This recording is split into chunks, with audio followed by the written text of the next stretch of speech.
Hi everybody. What day is it today? It's Friday night. I'd like to thank all of you guys for joining in today. Friday night is all about bringing stories to you guys that inspire me and that I feel would inspire you as well, and that would help make a difference. I hope you're all keeping healthy. I hope you're all safe today, Friday night. So I have a question for you guys. Have you ever heard of a project that takes up the onus of training under-resourced children how to tell their life stories through music?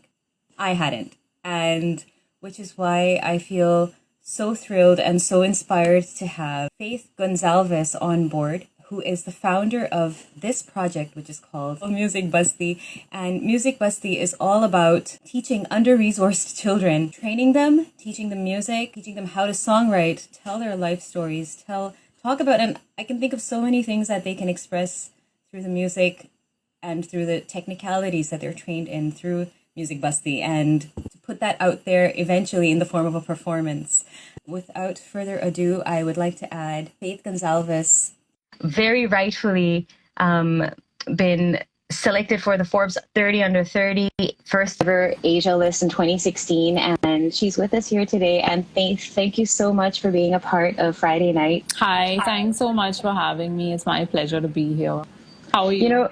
I am good. How are you holding up? Good. Enjoying a relatively relaxed Friday evening.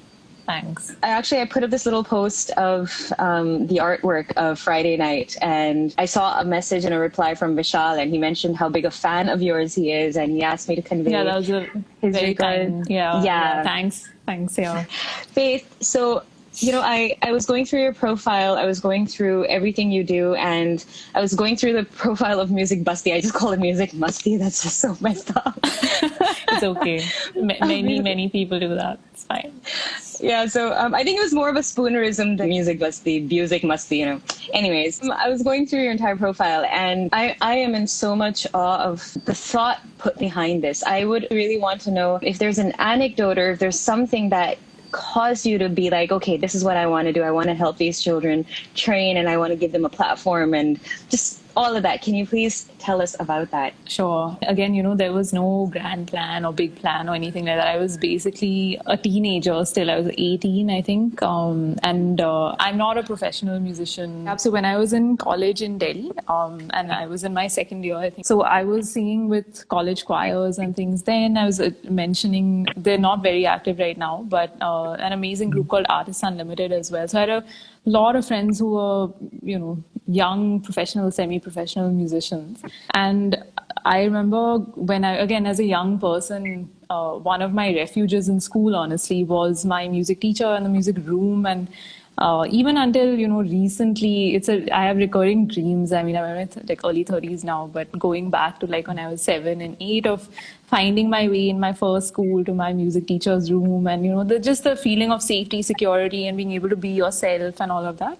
So I realized that was something, that just is a huge lack and gap in India, and particularly for kids that go to government schools or go to schools that are outside of the private school network, which is a small minority of schools. And again, I was privileged to have a lot of opportunities to do both, working in a volunteer setup as well as doing some summer school stuff at an international school. So I was able to, again, at a young age, get some sense of what this kind of income disparity looks like and how it affects children. So basically, just depending on how much money your parents have, your entire childhood and education gets plotted out. So that really was the beginning of why I wanted to do this. And it literally began as just a project with my sister, Patty, I think, who just waved there, my twin sister, and I decided that, we should just set up a project that can take music into spaces, otherwise it wouldn't go. But to take quality performances, and it's very kind of Vishal actually dropped that message, because when I was 2 or 3 years in, Vishal had dropped in and he was really helpful in supporting us, supporting different students over the years, allowing us to bring kids to concerts and things. So that was just a small insight into the kinds of opportunities we were trying to create for children, but to be able to access music where they lived, as well as access music in places where it's performed. So that's really how it began. Right. So what are these places? Are there specific localities where you have these? And should I call it an institute? Should I call it a school? Should I call it a program? It's a program. It's a program is probably the best word. Yeah. So we began, and for about 5 years, we worked solely with different organizations or nonprofits working specifically in institutionalized child care and welfare. So typically working with kids who, and with children who had no parents or were being brought into these institutions by the government or the Child Welfare Committee and other institutions that bring in children. So my formative years were spent in institutions like that. So it was very, very eye-opening for me as well. And then gradually we realized that over those 5 years, we realized that to run programs which are sustainable, have longevity, and are reaching the same demographic of young children, it's better to be in schools. Most of the kids we were working with were in school anyway. They were in these government schools. But it's really difficult to work with kids in a residential care setup. So we gradually, over a period of 3 years, we transitioned all our programs into government schools or what are called low-income private schools. So they're like government schools, but run by non-profits or NGOs. Today, our program is running in Delhi, Bangalore. It's launching in Bombay once COVID and all of that is more under control. And we're also a rural counterpart. The program runs in North Karnataka. So it's in and around an area called Dharwad, which is also a well-known educational institution for music learning and all of that. So these are the areas. We're also in Pune, sorry. So these are the 4 places we're in and looking excited to launch in Bombay this year. Wow. I would love to, if there's any way I can contribute to after you launch in Bombay, and once I'm back as well, I'm in Vancouver right now. I would love to get involved. I think Dhruv Vishwanath was a part of this as well, wasn't he? Yes. Dhruv was when he was in college, and I think after that as well. So he was teaching. Again, I can't remember when now, but in that first 5-year period somewhere, he was teaching at an institutionalized care home for girls that we were working with in South Delhi. Can you tell us a little bit about the program? So the duration of it, how do you handpick students? Do you curate what they're learning about, all of that? Because I'm sure it would be a very comprehensive course to get them to be able to get to that point where they can perform. And I think this is all within the span of a year. Is that so? Yes. While kids are in the program for 1 year, so we work, again, currently we work with kids who are roughly 8 years old and upwards from there. We try and work with children for a minimum of 3 years. We're moving that towards being a period of 6 years. Longer interventions are much, much more helpful for students. Also, our programs, again, while the name may suggest otherwise, of course, music is the medium that we use. It's a very important tool. It's an amazing thing to learn. But our kind of core focus is on building a lot of other skills for the students we work with through the program. So our team, our curriculum team, our teachers are trained extensively on the kind of outcomes we want to see in the classroom. So really, ranging from very simple things like helping children to feel confident to raise their hand and ask a question in class, to then go up and make a speech and sing on stage in front of sometimes thousands of people.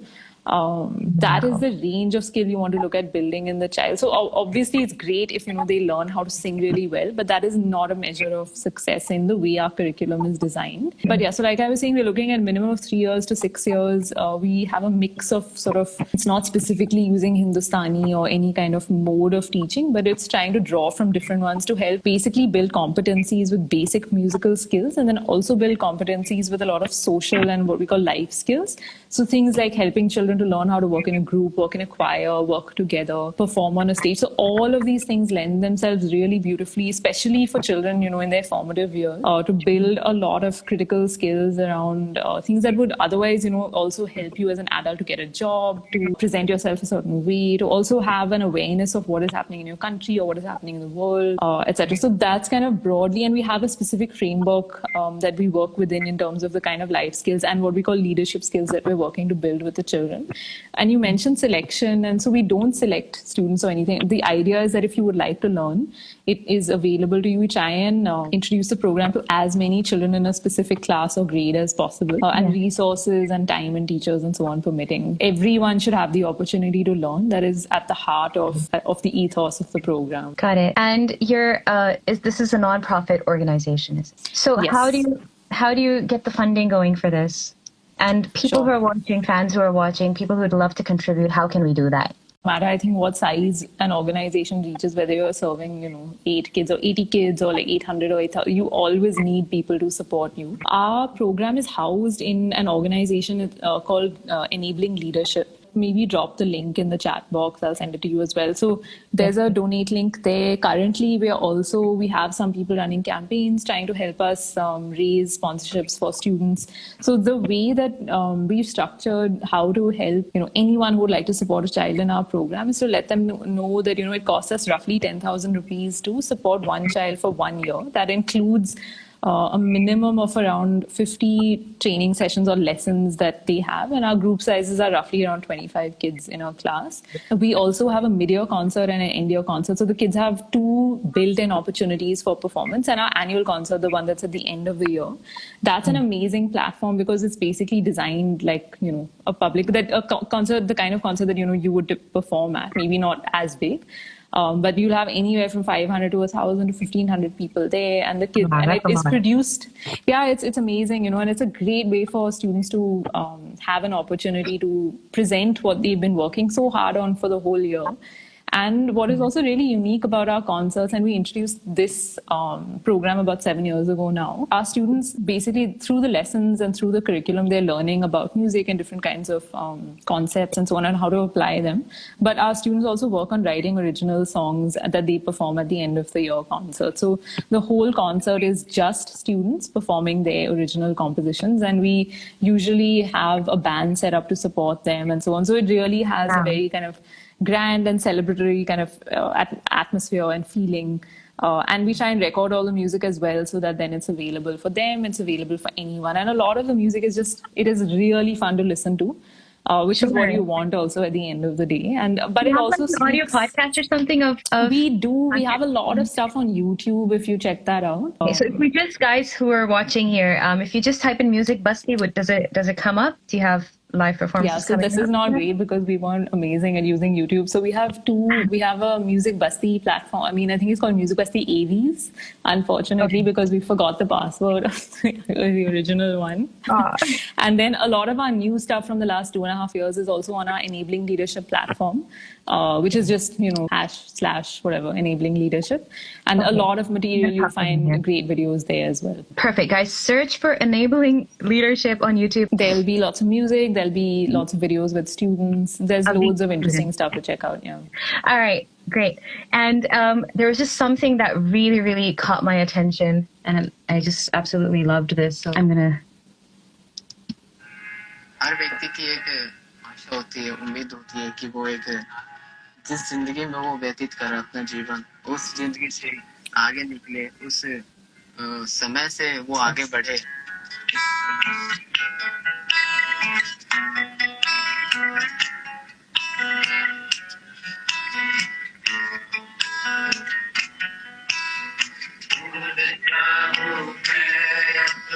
सपनों का संसार, सपनों का संसार, इंसानियत के साथ हो हमें सब बताते कि हमें ये करना है, आगे जाकर हमें एक थ्योरेटिकल जो होती है वो चीज हमें सिखाती है, बट इन सब चीजों से हमारे अंदर कॉन्फिडेंस नहीं आती. हम लोग कॉन्फिडेंस लेस रहते, ज्यादातर हमारे जो होम के बच्चे उनके अंदर बिल्कुल कॉन्फिडेंस नहीं होते. पर मैंने देखा म्यूजिक हो गया, डांस हो गया और भी आर्ट विच हो गया, जितने भी ये सब जब हम ये सब क्लासेस लेते तो हमारे अंदर जो कॉन्फिडेंस बिल्डअप होती है, तो इससे एक पर्सनैलिटी हम लोग डेवलप होते हैं कि कैसे फेस कर सकते हैं लोगों को और situation. So when you say the whole thing about teaching them life skills, I see what you're talking about, and that's it's so crucial, right? We perform, well, not currently, but we do go out and we do a lot of performs in non-COVID circumstances. And, I've battled stage fear and stage fright for the longest time. And for young children to be given that platform, but then being prepared to go up on that platform, and then the number of people you've got going there. And other than that, everything that you mentioned in the module that goes out in terms of what they're being taught here, besides the music component of it. I would, though, like to speak a little bit more about the music part of it. When they're writing their own music, when they're writing their own lyrics, when they're writing their own melodies, What's that process like? I just want to put myself there and see how they're creating these tunes or how they're writing these lyrics. What's the sort of content you come across when they're doing this? Sure, that's also a great question. And just to go back to answer it, so this was about 7 or 8 years ago. So I had the amazing opportunity to travel to the US, and I was on like a kind of an exchange sort of program via the US government here for people that were working in education and doing different projects to basically meet similar programs there and then cross learn from them and have an opportunity to work with them. So I had the opportunity to meet and also spend a week with an organization in New York called Mima Music, and they're still active. And they did really inspirational work using songwriting in different kinds of communities and low-income schools and things there. And so I actually had the opportunity to participate in a week-long workshop with them. So I was a participant firsthand, which is a great way to learn as well. And then through our program here, we were able to get funding to get 2 of their trainers to come and spend 2 weeks with us here, which they did then the following years, about 7 years ago. And then they basically spent a lot of time training me and my team on how to effectively train people in these group music learning modules, and then how to work with songwriting, arrangement, composition, and then ultimately also performance. And that was then an immensely effective tool for us, and we realized that amongst all of the things we were doing, so broadly speaking, we were doing, teaching kids singing, teaching them different conceptual stuff, doing it, using different kinds of teaching methodologies as well. But when we boiled it down and we collected feedback from us to ultimately learn basically that the kids loved this the most. And that's when we realized that, okay, this has to become a central component of the curriculum that we are developing and we want to launch. And that's when then 7 years ago, we launched this program. Then it used to be called Resound. Basically, we realized we have too many names, so now it's just Music Basti. But it was something that the children just loved. And even today, I was actually writing a report for the organization over this last month and just going through the kind of feedback we've got. And whether it's the school teachers or the students themselves or our teachers, that process is so central to defining, their feeling of learning and achievement and basically going from, point A to B. So, I mean, for anyone, honestly, running any kind of program, it's an amazing principle to be able to draw from and pull from to include in your program. So that's basically how we devised this module. And then we've also tried to make it as culturally and contextually relevant as possible for our kids. Yeah. Wow. So when they're being taught, is there any language? Are they confined to a language? Are they allowed to express in whatever their mother tongue is? Absolutely. Yeah, right? Yeah. I mean, both English, Hindi, then regional languages as well. Last year, we were, really proud to be able to launch in our first Marathi medium school in Pune. So that's definitely a first in general. I mean, I don't speak any Marathi, not that I'm teaching, but it's just interesting, to be able to push. And we're also teaching in Dharwad, which is in Karnataka. Almost all the kids are basically creating music in the vernacular languages. They might have some snippets of English and Hindi in there, but by and large, it's all in Kannada. So we very much encourage children to tell stories through music in whatever language, is most comfortable for them. Oh, that's incredible. I just feel that for us, that would be like a pot of gold right there. I would love to come and witness them singing in their mother tongue and seeing what they come up with. And also the expression. I mean, that's one part that I'd be a little deprived of, to not understand what they're saying. But what is the content that they come up with? Lyrically, what have they come up with that they end up expressing? Sure. Another great question. I mean, this is something we discuss every year amongst our team, and I can see that Pavitra is online as well. So Pavitra works with our team, and she's an amazing singer and performer. Shout out to Pavitra. Thanks for joining. But so Pavitra, for example, was working last year with our Bangalore team and is also working now with the Bombay, with all the teams, in fact. And our team basically works on coming up with one broad theme that lends itself well, because we also don't want to limit. And as a musician, I'm sure you can understand, you don't want to be given like a topic with a lot of boundaries. You want your ability to interpret and express and also connect it to your reality. But each year we try to give a pretty broad theme. So for example, the clip that you showed, the video, that year, that song, the kids are singing, sitting on the rooftop and composing with another really great teacher and staff member we had called Ankur. So with Ankur, they're working on a song called, I think it's called Sapno. I can't remember now. Sapno. So anyway, something to do with dreams, basically. So that year, the whole concert and all our messaging around it and all our design for it was called the Ship of Dreams. This last year that we've just finished, actually our concert was a couple of months ago in February. This whole year, the broad theme we were working with is called Stronger Together. So helping students understand that, if we come together as a community, if we're able to transcend boundaries that are related to religion or race or ethnicity or language, all these sorts of things, and also helping them to realize that there's strength in being a community and being together. So we had really, really interesting interpretations, and we always do every year, interpretations of the theme. And what's been interesting though for me personally, again, like I was analyzing all the lyrics, I'm fortunate to be able to have access to all of this. So I was able to see the lyrics to all the songs. We had like maybe 50 something, I can't remember how many over this last year. Sure. But it was interesting because a lot of the children had written about issues related to the environment, issues related to gender and gender equity, and then also just issues related to their own circumstances and transcending them. If I had to say, 3 broad topics that were definitely standing out amongst lots of other things. So it is lovely to see the kids connect, this ability to tell their community story, their own story, and have a platform for lots of people to hear that through being able to perform. That's incredible. And environment being one of those things that they hold so dear to them. That's an eye opener for, I think, a lot of us over here. Like at least over here in Canada. So I grew up in Vancouver, and that was something that was part of the culture here. From childhood, we're taught to recycle, we're taught to not throw rubber or plastic, into the seas, into the ocean.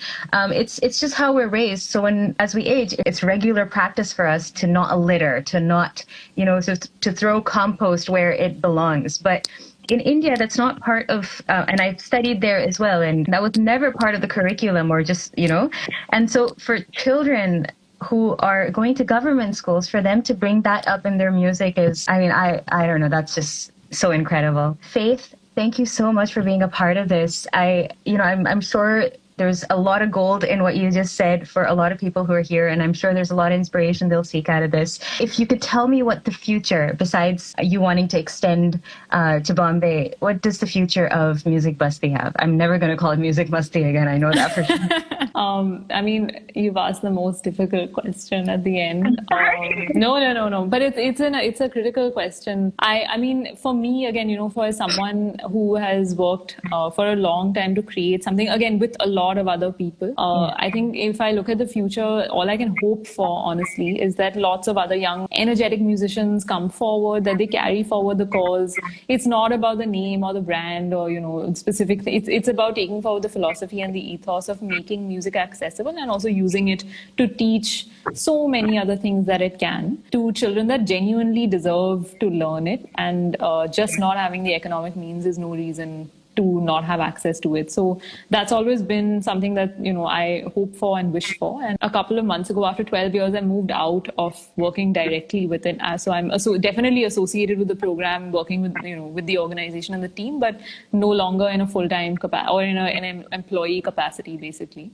And it is obviously, it comes with a lot of sadness, but it also comes with a lot of pride and a lot of excitement at like how I can continue to support it, as well as what other things I can do with the next 12 or 20 or however many years. So yeah, I think it would be amazing to just see us continue to develop our curriculum, to work with as many kids as possible, and to have lots of live music and concerts and children at the center of it. Well, you know what? I wish you the very best. And like I mentioned earlier, if there's any way I could be a part of this, or if I could contribute, or if I could help make a difference, I would love to. You have my support, and just like so many other artists who've offered their support in this as well, including Vishal. So thank you so much for being a part of Friday Night. Thanks so much. Thank you. And I hope to meet you. Yeah, absolute pleasure. Thanks. Yes. And when you're back in Bombay, I'll definitely put you in touch with the team and do visit, and we can take it from there. Lovely. Take care and be safe. Take care. You too. Take care. Thank you. Bye. Bye. Awesome. Guys, what an inspiration. Faith, so much respect to you. And guys, please go check out Music Basti. Check out what they're doing. Check out these kids. They're incredible. They're writing their own music. They're expressing their lives through their music in their mother tongue. And I think it's so cool that within the span of a year, they're being trained and they're performing. And performing itself, because we do this so regularly, it's a task. And for children with the resources that they have available to be to be doing that and to be expressing is absolutely mammoth. And thank you so much, Patty. Enablingleadership.org. You guys can check that out. Thank you for joining everybody who came in and watched Friday night. I will see you next week with a new night, a night in their own right. And these are people who I feel can tremendously inspire, and Faith was one of those people for us today, and another incredible person next week. Stay safe, stay home, stay healthy, keep washing your hands, wear those masks if you have to step out. I love you.